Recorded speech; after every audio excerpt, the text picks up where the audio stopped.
오늘의 사연 시작하겠습니다. 안녕하세요.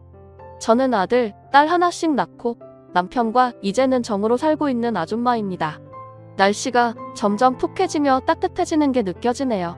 봄날에 꽃이 피면 우리 호랑이 같던 시어머니 제삿날이 금방이구나 싶죠. 올해도 제사상 차리려고 과일이며 고기며 장을 보다 보니 속도 복잡하고 생각이 많아져서 이렇게 사연을 보냅니다. 저희 남편은 사남매예요. 위로 형둘과 아래로 막내 여동생이 하나 있죠. 남편이 남들한테 자랑할 만큼 잘난 인물은 아니지만 한신의 사남매 중에는 그나마 쓸만한 물건이지 싶네요. 남편은 셋째로 위아래 끼어서 태어났어요. 그래서 부모님에게 관심과 사랑을 받고 싶어 어찌나 눈치를 많이 보며 살았는지 늘 기가 죽어 있었네요. 멀리서 보아도 어깨가 축 처져 있고 무슨 말만 하면 눈치를 보며 눈만 대굴대굴 굴렸죠. 제가 오죽 답답하면 입이 닳게 했던 말이 기죽지마 눈치 보지마 남자답게 굴어버렸을 정도입니다. 꽃다운 22살 때였어요. 시장에서 젊은 총각이 장사를 하는데 장사꾼이 등쳐먹을지 모르고 우직하니 저랑 옆에 두고 보면 딱 좋겠다며 마당발 최씨 아줌마가 제 손을 끌고 가서 다리를 놓으셨고 그게 인연이 되었죠. 처음 만난 자리에서 수줍어하며 얼굴이 시뻘개지던 게 귀여워 홀랑 넘어갔는데 지금 생각하니 싫은 소리 못하고 착해 빠진 모질이 답답이를 못 알아본 거지 싶네요. 홍기가 꽉 찬 젊은 남자가 만나 마음이 통했으니 일이야 빨랐습니다. 사계절을 다 함께하기도 전에 뱃속에 아이가 찾아왔고 그때서야 시부모님께 인사를 드리게 되었어요.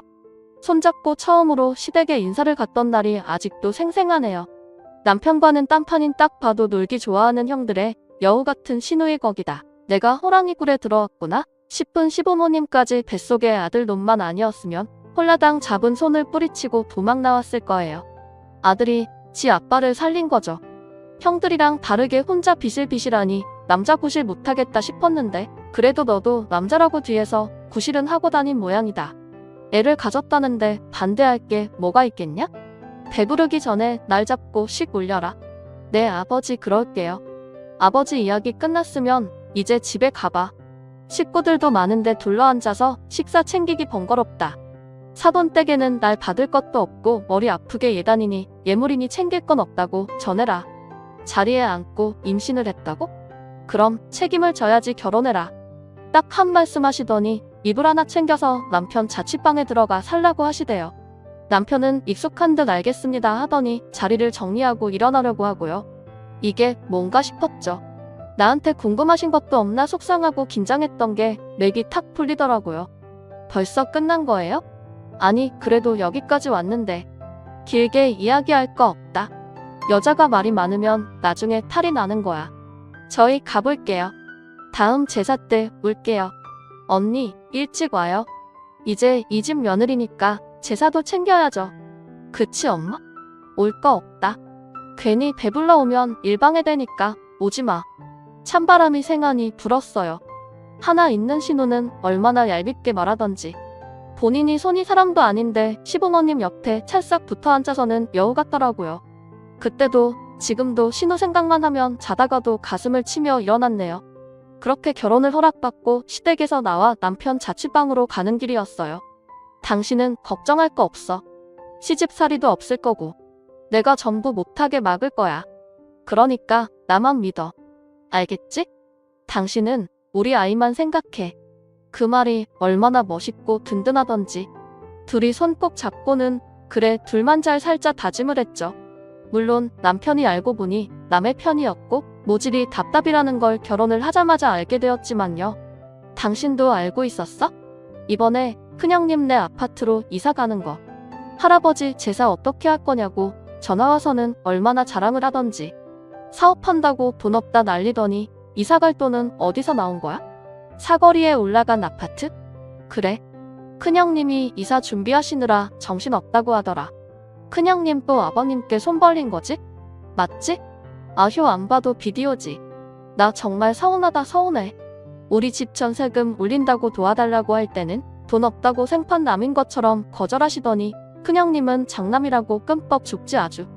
형이랑 형수가 아버지한테 잘하잖아. 그리고 막말로 그게 아버지 돈이지 우리 돈이야? 빌려주는 사람이 싫다는데 나보고 어쩌라는 거야. 1년에 6번이 넘는 제사상 그리고 해마다 생신상 차린 게 누군데? 나 아니야? 집안 대소사에는 우리 집만 찾고 자기들은 바쁘다고 매번 쏙쏙 빠지면서 콩고물은 띵신 같은 우리 집이 아니라 다른 형제들한테만 떨어지잖아. 마음 좀 곱게 먹어. 그래서 할아버지 제사는 어쩌기로 했는데 다들 모인대? 이 화상아. 말 한마디만 더 해봐. 다음에는 네 제사상을 차릴 거니까. 나는 그렇게 살게 하지 않겠다던 다짐은 없었죠. 아휴 그래도 그 나물에 그 밥이라고 저도 똑같았어요. 집안 대소사는 셋째인 우리 집이 전부 챙기고 형님네랑 아가씨는 바쁘다는 핑계로 당일에 쏠랑 와서는 제 속을 뒤집어 놓습니다. 막내 동서 고생했어. 나 이번에는 갈 때 동태전만 챙겨줘. 저번에 그 동그랑땡은 가지고 가서 못 먹고 버렸거든. 두부가 많이 들어갔는지 퍽퍽해서 맛이 별로더라. 동그랑땡은 돼지고기를 많이 넣어야 맛있어. 다음엔 모르면 물어봐 동서. 알았지? 어머 동서. 가방 못 보던 건데 이거 어디 거야? 역시 형님이셔. 이번 여름 신상 어때요?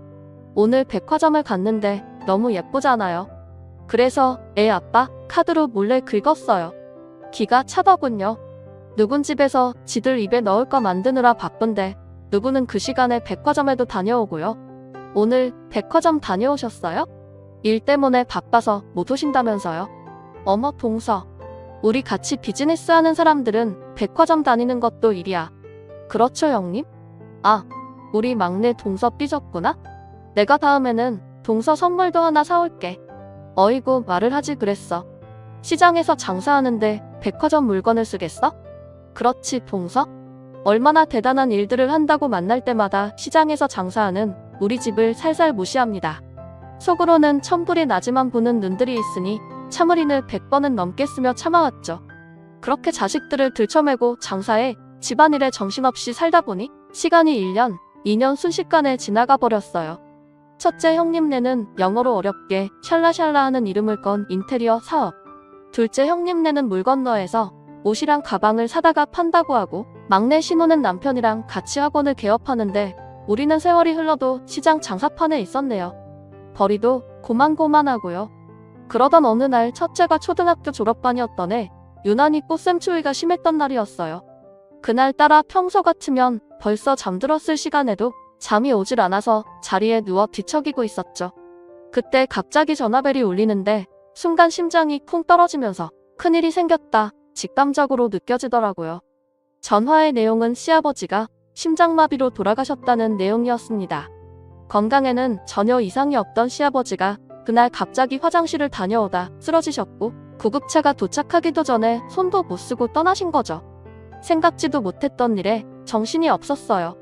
그렇게 울며불며 장례를 치르고 나니 나 참 그것들 빠르대요. 언제 뒤에서 모여 그 짓을 한 건지 장제에서 돌아와 버스에서 내리자마자 유산 이야기를 하더라고요. 본인들끼리 모여서 아버님 재산 분할을 끝냈대요. 셋째는 배운 게 없어서 잘 모르니까 가방끈 길고 베어먹은 본인들끼리 이야기를 했다대요.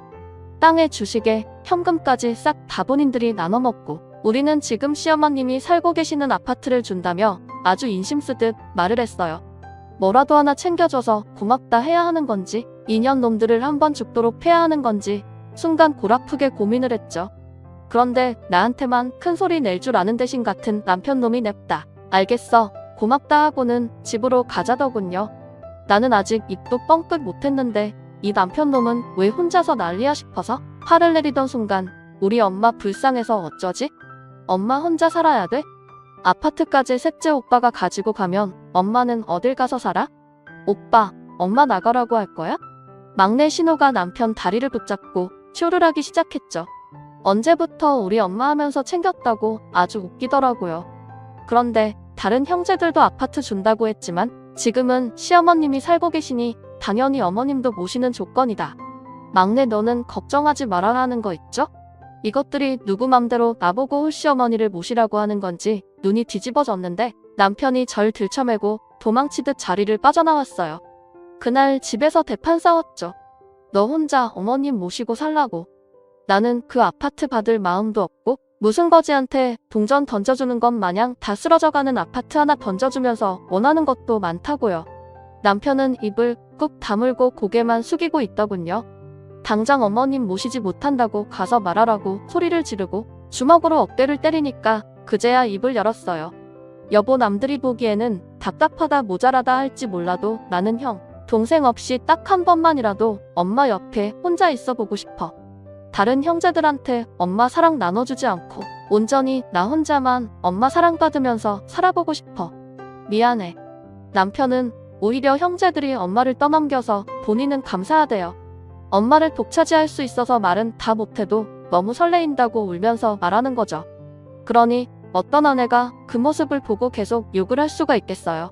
모질이 멍청이라고 해도 우리 아들, 딸 아빠인데 얼마나 서러웠으면 다 늙어서라도 부모 사랑 한번 받아보고 싶을까 하는 생각에 아이고 불쌍한 인간아 하면서 끌어안고 같이 엉엉 울었네요. 그 뒤로 살던 빌라는 처분하고 에라 나도 모르겠단 심정으로 합가를 하게 되었죠. 그런데 호랑이 같던 시어머니는 나이가 드셔도 똑같더라고요. 어머님, 좋아하시는 된장 무침 했어요. 식사하세요. 냉장고에 있는 장으로 무친 거냐? 네, 어머님. 어머님께서 미리 꺼내두신 거 아니에요? 그걸로 하면 무슨 맛이 있다고. 내가 베란다에 따로 담아둔 것이라 말했는데. 죄송해요, 어머님. 제가 깜빡했어요. 사사건건 트집을 잡으시는 건 아니었지만 가끔씩 반찬이 짜다, 국이 싱겁다 한마디씩 톡톡 하셨죠. 그럴 때마다 오리주둥이 마냥 입은 쭉 나와서 퉁퉁거리는 저와 나는 아무것도 모르고 하는 시어머니 사이에서 남편만 눈치를 보느라 아주 개고생을 한 거죠. 어머니, 내일 오랜만에 가게 쉬는 날인데 애들이랑 같이 바다라도 보러 가시겠어요? 매일 집에만 계시면 답답하잖아요. 나가서 수산시장도 둘러보고 같이 회도 드시게요. 그럴 거 없다. 나는 두고 애들이랑 다녀와라. 늙은이가 나가서 뭘 안다고. 어머님, 그러지 말고 저희랑 같이 다녀오세요. 귀찮게 하지 말래도. 내일 큰 집에서 온다고 하니 알아서 저녁이랑 먹을 테니까 나는 두고 너희들끼리 다녀와. 볼 일 없다. 엄마의 사랑을 받고 싶다던 남편의 어깨는 더욱 축 내려앉았어요. 어머님은 남편이 외식을 가자고 해도 백화점에서 고운 옷을 사다 드려도 집에서 밥 챙겨 먹으면 그만이다.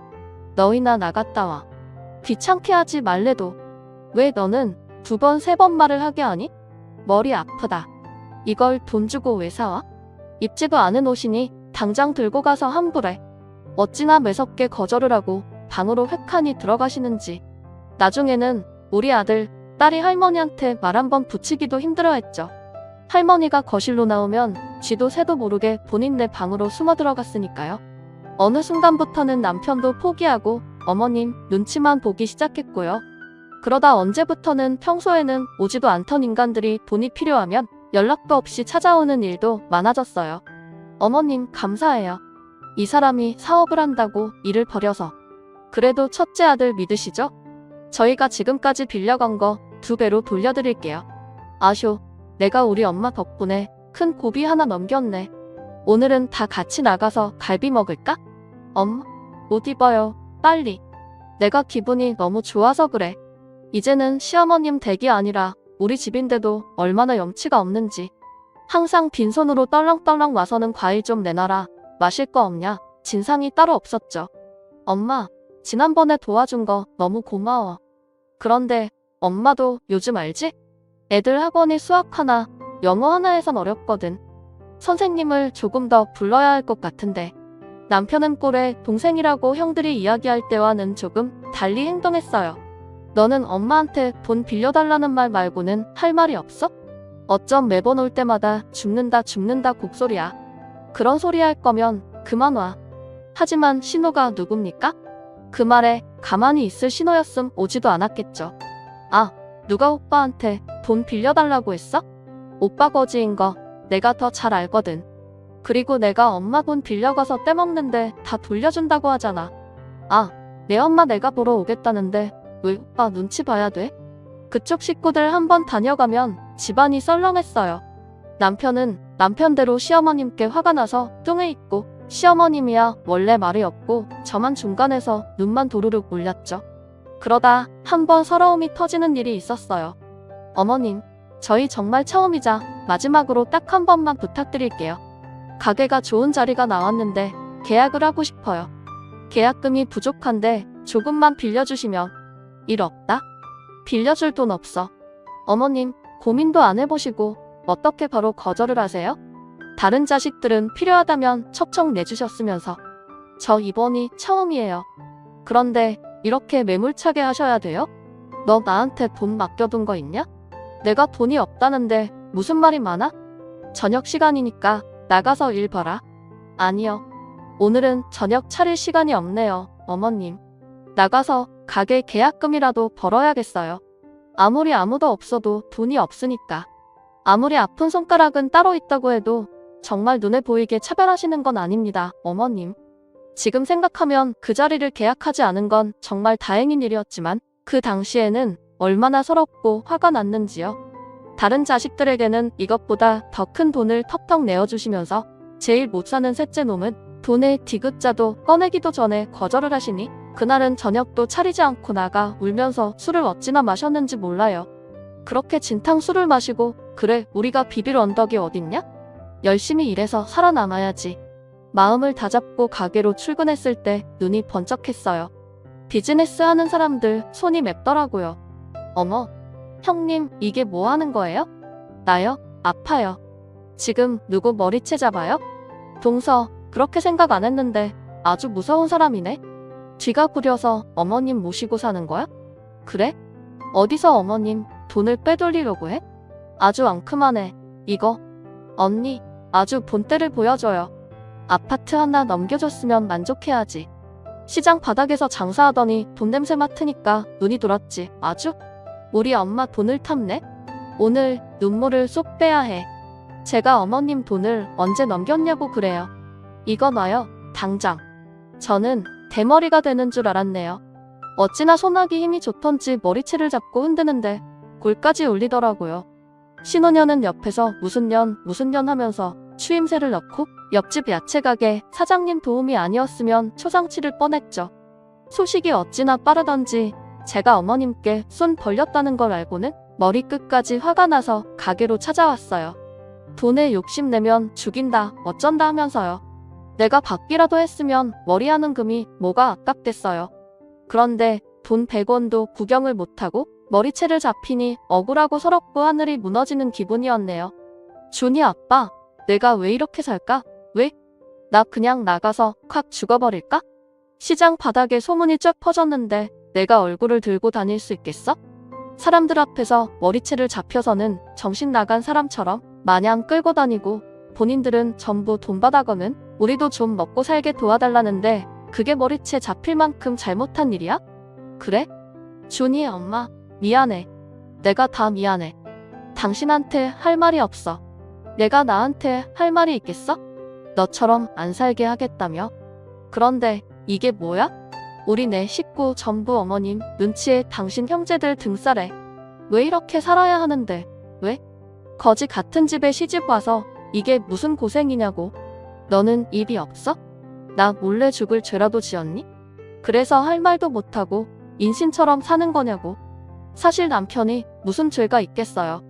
고래인 형제들 사이에서든 터진 새우인데 그런 새우한테 시집 온 내 잘못이지 싶었네요. 당장이라도 짐 싸들고 집을 나오고 싶었지만 물러터지긴 부부가 똑같아서 내 새끼들 엄마 없이 키울 순 없고 그렇다고 또 아빠 없이 키울 수도 없어서 울며 집으로 기어들어갔죠. 그 사건 이후로 한신의 사람들에게는 쌀알 크기의 정도 남지 않았고 최소한의 도리만 챙겼습니다.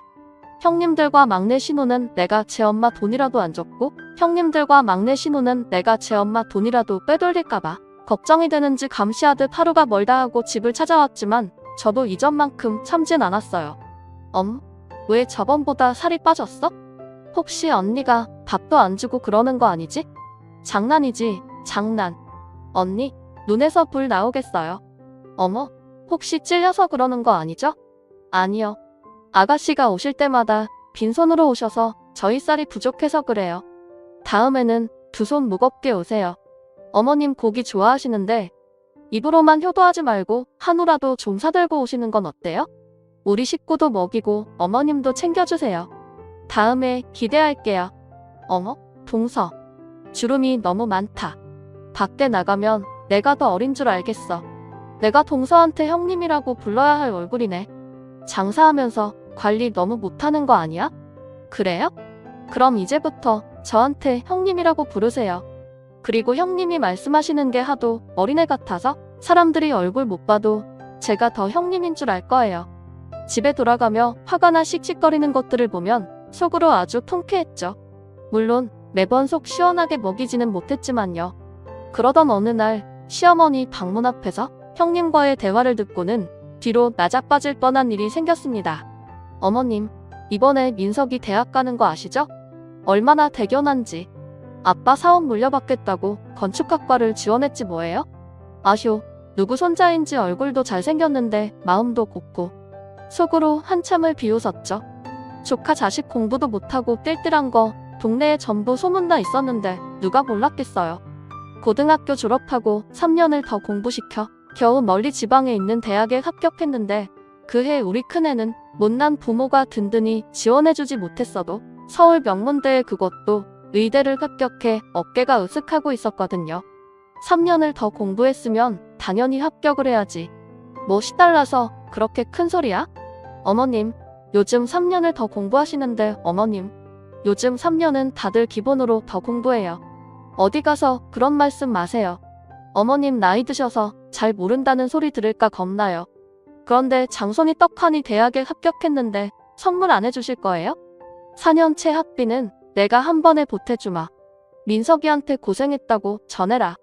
정말이요? 그렇게 큰 걸 바란 건 아닌데. 우리 장손 잘 돼서 어머님이 너무 좋으신가 보다. 그렇죠?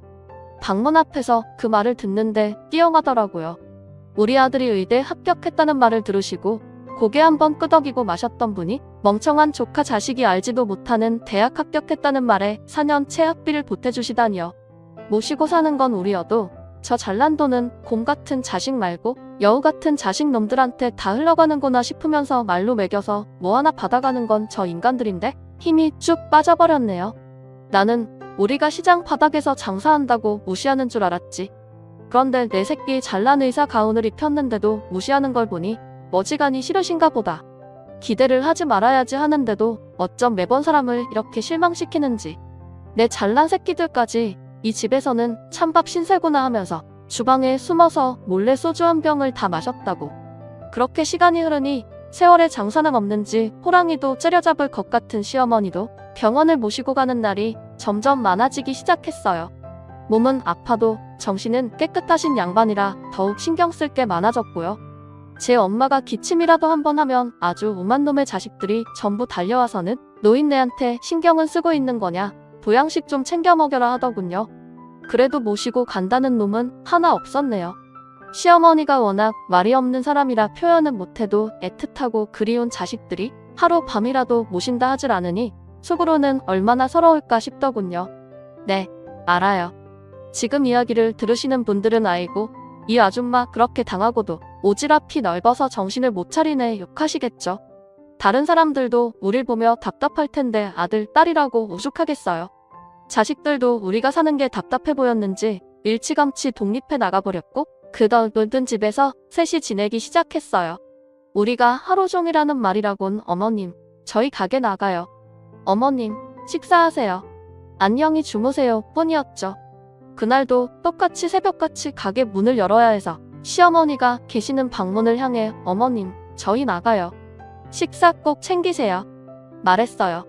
주문이 큰 건도 많았던 터라 점심을 챙기는 전화는 고사하고 저녁밤이 늦어서야 둘 다 땀에 절어 퇴근을 했고요. 그런데 집 현관문을 열고 들어가자마자 고개가 휙하니 돌아갔고 내가 뺨을 맞았구나 알기도 전에 큰 아주버님이 던진 의자가 남편 바로 옆으로 떨어졌네요. 밤은 얼얼하고 물건들은 날라오고 남편과 저는 놀라서 뭐 하는 짓이냐고 소리를 지르고 난리가 났습니다. 그런데 그 순간 신혜유이가 알아들을 수 없는 말을 하더군요. 언니랑 오빠가 사람이야? 어떻게 우리한테 말 한마디 안 하고 엄마를 요양원에 버릴 수 있어? 우리 오면 그렇게 눈치를 주더니 엄마한테도 그랬지? 나쁜 사람이야. 입 천벌 받으려나? 큰 아주버님도 이를 거들며 말했어요. 지금이 몇 시야? 전의원 놈들이 엄마 밥도 안 주고 너 이 새끼야. 이거 노인 학대 알아? 엄마를 요양원에 버려 금수만도 못한 새끼. 요양원이라니 무슨 소리예요. 남의 집에서 뭐 하는 짓이냐고요. 우리 몰래 엄마 요양원에 갖다 버렸잖아. 저는 뭔가 잘못 돌아가고 있음을 느꼈어요. 더 늦기 전에 일을 바로잡아야 한다고 생각했습니다. 야, 너 뚫린 입이라고 아무 말이나 하지 마. 우리가 어머님을 왜 버려? 버린 건 너희들이지. 어머님, 어디 계세요? 어머님, 저것 봐. 너 지금 연기하니? 요양원에 계시는 어머님이 여기 왜 있어? 이야기를 듣고 맞은 뺨은 뜨거웠지만 가슴은 차가워졌어요. 우리가 가게에 출근한 사이 어머님이 혼자 짐을 챙겨 요양원에 들어가신 거죠. 이 사람 정말 무섭다 싶었어요. 20년을 넘게 같이 살았는데 말 한마디 없이 요양원이라니요. 남편도 이제는 학을 뗐는지 모두들 앞에서 선언했습니다. 나 이제 어머니도 형님들도 전부 안 보고 살 겁니다. 사람을 이렇게까지 머저리 취급하는데 내가 왜 당신들을 보고 살아야 합니까? 어머니 돌아가셔도 연락하지 마세요. 난리 친 거 문제 삼지 않을 테니까 당장 나가세요. 능력도 없는 새끼 아파트 살게 해준 거 고맙게 생각해야지. 이렇게 뒤통수를 쳐? 올이나 되니까 너 아파트라도 하나 준 거야. 알아? 멍청해서 돈도 굴릴 줄 모르는 새끼가. 능력 없어도 형들처럼 부모님한테 빨대 꽂아가며 살진 않았으니 떳떳합니다. 받은 건 없어도 끝까지 어머님 모시고 산 것도 우리고. 나는 당당하니까 그딴 개소리 그만해요. 그것들이 떠나고 바닥에 털썩 두저앉으니 나도 모르게 허허 웃음이 나오는 거 있죠. 배신감이 어찌나 큰지. 어머님이 쓰시던 방문을 열어보니 짐 하나 없이 깨끗하게 정리돼 있었네요. 보기도 싫어 쾅 문을 닫고는 남편도 저도 더 바쁘게 일을 했어요. 어머님이 계시니 늦게까지 일을 하지 못했었는데 그때부터는 밤새벽까지 장사도 하고 주문건 큰 것도 계속 받았습니다. 그렇게 한 달쯤 지났을까요? 막내 신혼년한테 문자가 하나 왔더라고요. 하늘요양원 이번 주 일요일 2시. 엄마가 무조건 오라고 했어. 부르기 싫은데 어쩔 수 없이 연락하는 거야. 마지막이야. 문자를 받고 고민하는 남편을 보다 마지막일지 모르니 한편은 다녀오자 다독였죠. 사실 못 참게 궁금하기도 했어요. 사람이 아무리 정이 없어도 하루아침에 말도 없이 떠날 수 있냐 따지고 싶기도 했고요. 기다렸던 주말 불편한 마음으로 요양원을 찾아갔고 막상 침대에 앉아 계신 시어머님을 보니 따질 마음도 사라지고 눈물만 나오대요. 멀쩡한 집 놔두고 왜 혼자 외롭게 있나 마음이 아팠죠. 남편과 제가 우는 걸 본 다른 자식들은 요양원에 엄마를 버려두고 쇼를 한다며 길길이 날뛰고 욕을 했고 결국 어머님이 입을 여셨습니다. 다들 조용히 해. 여기까지 와서 소란이야? 멍청한 것들. 애미야. 저 아래 서랍 열고 장부 좀 꺼내오거라. 어머님이 말씀하신 장을 여니 오래된 장부가 하나 들어있었어요. 좋기 30년은 되어 보였죠. 첫째부터 막내까지 가까이 와서 천천히 장부들을 읽어봐. 틀린 내용이 있으면 바로 말을 하고 맞으면 맞다고 말들을 해. 장부에는 빼곡하게 그동안 첫째부터 막내까지 어머님 돈을 빌려간 내용들이 적혀 있어요. 2000년 10월 사업자금 1억, 첫째 2001년 2월 사업자금 5천만 원, 둘째 2000년 11월 결혼자금 2천만 원, 막내 2003년 4월 의제차 3천만 원. 장부에는 빼곡하게 그동안 첫째부터 막내까지 어머님 돈을 빌려간 내용들이 적혀 있었어요. 장부를 보던 자식들은 민망한지 큼큼함에 헛기침을 했고 어머님은 장부 내용이 맞는지 재차 확인하셨죠. 엄마, 장부 내용이 맞으면 왜? 이거 이제 돌려달라는 거야? 아, 엄마 왜 그래? 셋째 오빠 때문에 화나서 그러는 거야? 그래요. 어머님, 동서 때문에 화 많이 나셨죠? 제가 달 타일일게요. 장사만 하다 보니까 사람이 성격도 세지고 아유 참. 돌려달라는 거 아니다. 너희 아빠가 그렇게 갑자기 떠나고 내가 준비한 거야. 내 남매 똑같이 나눠주려고 했어. 장부에 있는 걸 다 더해보면 셋이 나한테 받아간 돈이 얼추 비슷할 게다. 준이 엠야. 마지막 서랍장에 장부 하나가 더 있을 게다. 들고 오거라. 이번 장부도 비슷하게 오래된 상태였어요. 어머님은 장부를 펼쳐 자식들에게 보이며 한 줄씩 읽어주셨습니다. 그 내용에 저와 남편은 아이처럼 눈물을 흘렸네요. 2001년 2월 준이 애미 혼자 제사상 차림 100만 원. 4월 준이 애미가 해준 생일상 200만 원. 2006년 3월 가게 계약금 1억 5천만 원. 가게 자리를 보니 어렵겠다 싶다. 다음에 좋은 기회가 있으면 도와주마. 2008년 준이 의대 합격. 전액 장학금이니 4년체 학비는 따로 챙기기. 어머님은 무뚝뚝한 성격으로 살갑게 말씀은 못하셔도 장부에 몰래 고마움과 사랑을 담고 계셨던 거였죠. 어머님은 울고 있는 남편의 손을 잡으며 너는 내가 걱정할 것 하나 없었다. 멍청한 다른 놈들과 다르게 제 밥그릇 꽉 쥐고 사는 건 너 하나였어. 나도 늙었으니 너희한테 짐 되는 건 싫다. 그만하면 잘 살았어. 내 정신이 있고 움직일 수 있을 때 이렇게 오려고 다 생각하고 있었다. 어머님은 자식에게 짐이 될까 하는 마음에 혼자 본인이 요양원을 알아보고 짐까지 정리하신 거였어요. 아버님 유산을 본인들 마음대로 뜯어나누는 자식들을 보며 남편을 지켜야겠다는 생각을 하셨더더군요. 그래서 이렇게 장부까지 공개하신다고요. 이에 신우는 결국 반발하며 시어머니께 되들었습니다. 엄마, 이 장부들로 뭘 어쩌자는 건데 우리한테 돌려받을 것도 아니라면서. 그리고 며느리가 제사상 차린 건 당연한 거지. 그걸 얼마나 하면서 다 적어둔 거야? 이 세상에 당연한 건 없어.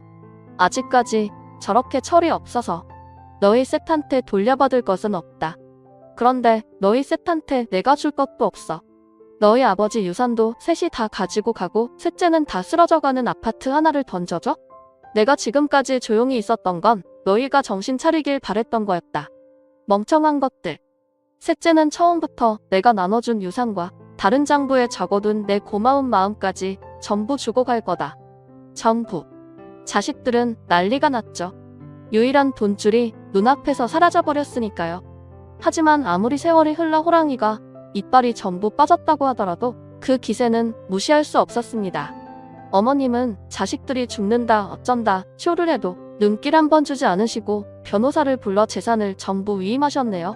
그 사이 첫째네 인테리어 사업은 이미 망했고 둘째 뇌물 건너 가져온다던 옷, 가방은 전부 짝퉁으로 고소가 되었으며 막내는 남편이 학원 강사랑 바람이 났다는 걸 알게 되었다네요. 남편과 저는 어머님이 집으로 돌아오시지 않으면 100원 한 장 받지 않겠다 반항을 했습니다. 이에 어머님은 처음으로 웃는 얼굴을 보이셨네요. 그 뒤로 5년을 어머님과 함께 바다도 보고 강도 보고 즐겁게 살았습니다. 그러다 어느 따뜻했던 봄날에 어머님이 먼 길을 떠나셨어요. 저는 아직도 어머님 생각이 나면 장부를 보며 울고 웃기도 합니다. 하늘에 계실 어머님이 그립고 감사해서요.